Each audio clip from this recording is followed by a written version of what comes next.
बाप भाई पे भी नहीं भरोसा, उदाहरण बच्चे का देख लो। 9 साल के बच्चे ने जन्म दिया अपने ही भाई की बेटी को। स्त्री ने मानते देवी पर हर दिनों से काहे रेप होवे। इस घटिया संसार में काश बेटी ही पैदा ना होवे, बेटी ही पैदा ना होवे।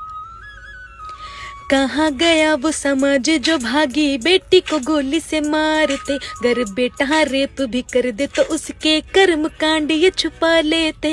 सच में अंधा है कानून, गुनहगार को फांसी ना। बिक जाता है ये पैसों पर, अब इस पे भी न भरोसा रहा।